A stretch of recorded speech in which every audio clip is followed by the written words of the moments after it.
Welcome back, my friends, to the motorbike show that never ends. It's hello from him, it's hello from Sasha the Himalayan dog, and it's hello from the Himi itself. Where are we? Is that sand? Yes, it is sand. We are on the beach. We are on the beach on a beautiful summer's evening. So where are we? Well, we're not by the seaside. That is fresh water. We are 2,200 feet above sea level. Yeah, that is a massive water reservoir for a hydroelectric dam, which is just around the corner. The catchment area for this lake or reservoir, which flooded 3 valleys, the catchment area is larger than the size of Wales, which is a small country off on the left hand side of Britain. Anyways, enough of that. Yeah, so we brought the Himi out for a bit of a spin. Okay, so what do we want to talk about tonight? Well, I want to talk about a few accessories that I've added to the Himi, a few modifications, if you like, to make my life easier riding it. Notice the screen is gone. I think it's better without the screen. I did make a little plate here to take the place of that, what I consider to be almost useless windshield. But anyway, I'm making a screen for it right now, and that'll be the subject of another video. So what's the first modification we're looking at? Well, bar risers, 2-inch bar risers. These are knockoff copies of the Rocks type risers. The bottoms clamp in the usual place with the original clamps, and then the upper clamps are the ones that came with the kit and clamp to the original Himalayan fat bars. 1 1/8 in the middle, 7/8 out by the bar ends. Okay, so what are they like? Well, they're okay. I wouldn't say they were fantastic. They're not machined exactly right, so these side of the bars is tipped a little bit further forward than that. Not much, but when I came to fit in the windshield, I had to give it more space on this side. I'll show you during that video. So, but I mean, for what I paid for them, you know, $40 or $45, yeah, they're all right. They're not as good as the Roxas, which they copy, but they're a quarter of the price. And one of the reasons I went for these was I wasn't quite sure of the height. These are 2-inch rise. You could get a 1-inch rise or 3.5-inch, I think it is. Wasn't quite sure which to go for, so I took the cheap option. Went with the 2s. 2s seem about right. It can come up 2 inches and then back. Oh, I don't know, what is that, an inch, 1.5 inches? Seems to work out good. So I quite like them. The bike is easier to ride standing up, and I feel more relaxed when I'm cruising on the highway. So no real gripes there. I just wish they were a little bit better made, but I'll replace them in due course with something of better quality. Okay, the next thing. I finished off my dashboard, but because of the risers, my tank bag sits here, where my hand is, and was bashing into my dashboard, so I had to move it forward 1 inch and a little bit. So I just quickly made this bracket and then attached it to the front of the handguard clamp instead of the back. So that was a cheap and cheerful quick fix. I will redo that in the winter, make it tidier, but it serves its purpose right now. So I've got my heated grips, which are Oxfords, which I've always found Oxfords to be absolutely excellent, very, very warm. I can't remember a time I've ever had it on maximum. They work great. They are very economically priced as compared to their premium ones, which have the switches here, which I don't particularly like. I like to get everything out the way, get it in the center where I can see what's going on. Additionally, on my dashboard, I've got these 2 switches which have wires hooked to them from my auxiliary fuse box, which is also in a previous video. At the moment this one does my auxiliary lights, that one is a spare one for anything I want to add on. This is remote control for heated grips. All that works good. The heated grips are a good fit. You have to take off the Royal Enfield grips and they come off a bit of a struggle, but they do come off intact, which is handy because you can refit them to the bike when you want to sell it, if you want to keep the heated hand grips, or you can use them on another bike. Additionally, I put my grip puppies back on, which, you know, my hands are getting a little bit arthritic after a lifetime of hard work, so the grip puppies help with the vibration as well, and a bigger grip, and they do not stop the heat coming through from the heated grips. So all in all, they're a success too. Right, over here. I've just seen something. Now my phone, my quad lock mount, which was down here, was also in the way of the tank bag. When you put the bike on lock, you clobbered the tank bag, which is not a good thing because you can flip your phone off and damage things, etc. So I looked on the quad lock website for an additional mounting, whether to get an extended arm. 50 millimeters is the only one they stock, which that one is 50, so not much point there. So I couldn't extend it forward really, and I looked for a brake masts on the reservoir mounting. They do them, but they're not really much of a help. They can slide this way, you can't slide that way. Plus I was going to have to wait for them to come in the post, and oh god, you know. So I just found a piece of aluminum plate, cut out a piece and welded a piece of 3/4 inch tubing to it, aluminium tubing to it, like so. Found a grommet inside my quad lock box that I hadn't used that fitted 3/4. Put it on and clamped it on just like it would be on a handlebar. I was going to cap it off, but I got lazy. Just drilled a hole in the bottom to let the water out, and I found it's very, very handy for keeping a Sharpie. I rode all the way here with that in there. It didn't fall out, so I don't know, is that a good design, or is that my skillful riding, or whatever, but it's a handy place to pop something just for a few seconds. Okay, so what's next? Mirrors, yes, mirrors. Now then, the Himalayan mirrors are not that bad, I would say. They are adequate to good. They're a little small and they're a little too short. So what I did here was I cut the stem, and I slid a bit of pipe or tubing over and brazed it to give me an extra 2.5 inches to get the mirror past my shoulder, my arms. I want to see the traffic behind me, I don't just want to see my arm. So that did that okay. I was going to change these mirrors out for something bigger, something more streamlined, like the Moto Guzzi ones, which I really like, or the MGO knockoffs of the Moto Guzzis, which are just as good.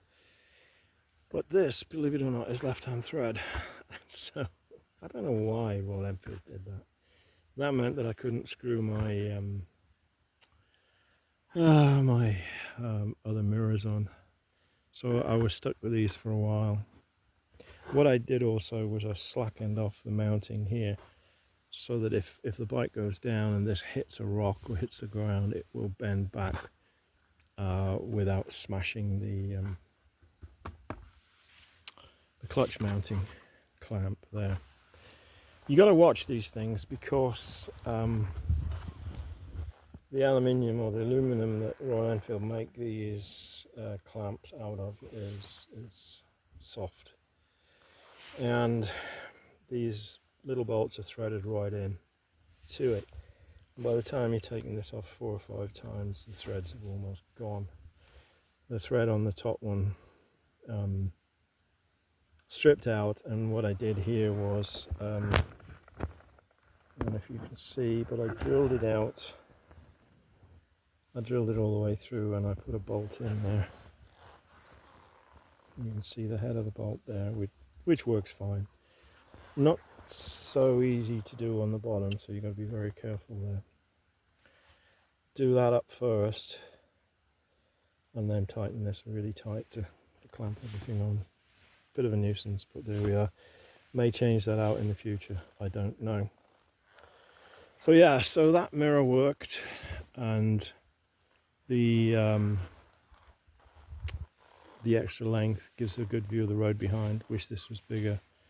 But once the bike had done its 2,000 kilometers and I started revving it out more, I noticed that when you get up to close to the red line, the red line on this bike's only 8,000, which isn't all that high, but when you get close, these mirrors start to spin round and round and round to the vibration, which is quite alarming the first time you see it and quite amusing the second. But so I decided to look for something a little better, which takes us to the other side of the bike. Now this is a copy of the double take mirrors, and it might even be made in the same factory, who knows. Well, I don't know where double take make their mirrors, but I got a good suspicion that it's somewhere in the east. But anyway, unashamedly, these things cost $47, which is, you could buy 4 of these for the price of a set of double takes. Yeah, so we're going to give them a go, and like the handlebar risers, if the system works but it's not very durable, then I'll swap it out for the real thing. I just didn't want to shell out money on a mirror system that wasn't going to work, you know. But this is my second time of using it, and it's okay. It's good. We've got a bigger, more streamlined mirror, and that works well. But again, she's too narrow. I've got to bring it out past my broad, manly shoulders, if you want to call them that. But yeah, they need to be wider. One way to do it would be to get a longer version of this, which may or may not exist, I don't know. I believe RAM mounts have something similar. But what I'm going to do is I'm going to put a fairly stout piece of flat bar across here, so some 1/2 inch aluminium flat bar out here, and then drill and tap it to take the mirror, so the mirror will actually be mounted here.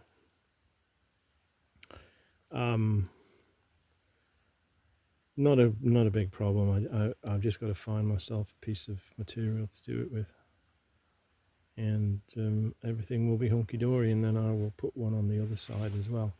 The thing with double takes is they're very resilient. Like if the bike goes down, then they will move, and then if you want to go off-road or you're in bushes, you can undo this, push your mirrors in the middle and carry on. I do like the system, but I just didn't want to shell out $200 on a system to find it didn't work. I'd rather spend less than 50 and trial it first.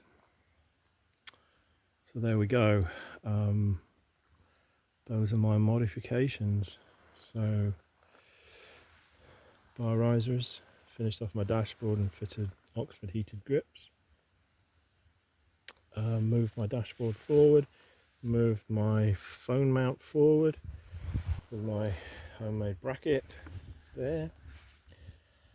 And you can make this stuff yourself, you don't have to be a genius to work it out. Just get a piece of cardboard and make it out of cardboard first before you indulge in your metal work. You don't even have to be a welder to make this. I mean, Just find a piece of aluminium, you know, cut a road sign down or something like that. No, I'm only joking.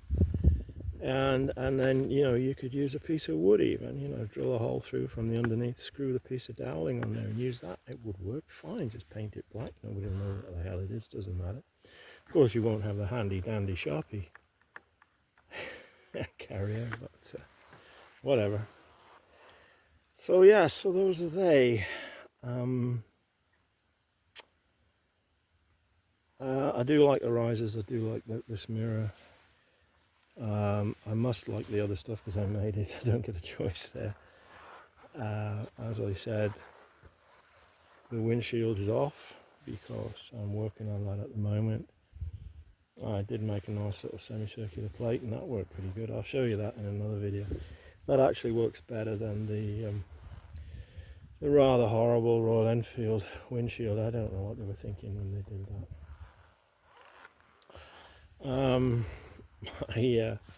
My LED lights create quite a bit of attention. Some drivers don't like them, but you know what? I love that because that means they've seen me. Yeah, quite ironically, last night there was a truck driver flashing me, you know, from his Kenworth. What particular harm I could do to somebody sitting up so high and so far away on a big road, I don't know.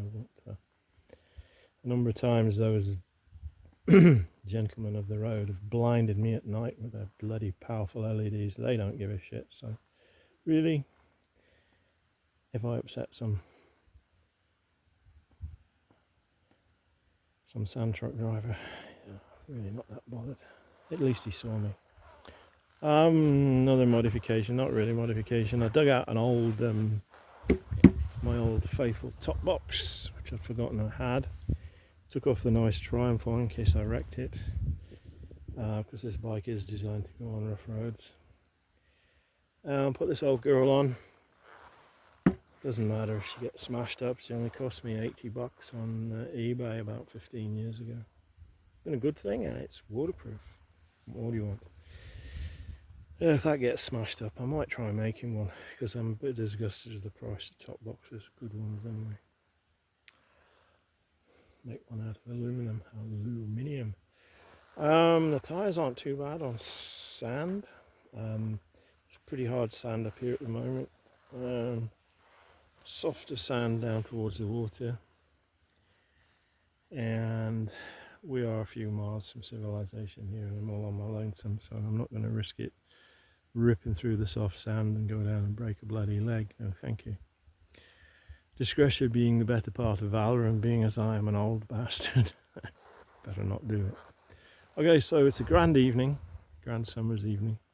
Looks like there's rain over on the mountain there, and rain, haze and smoke further up the lake. There are a few fires still burning, but it has been quite rainy of late. The last 3 weeks have been quite damp, which is a great relief. A couple of years ago, that side of the lake was on fire, and actually the fire is still burning in the undergrowth and doesn't need much encouragement to burst out again. So there we are. It's a nice summer's evening on the beach, but not by the seaside. So it's goodbye from Himmy.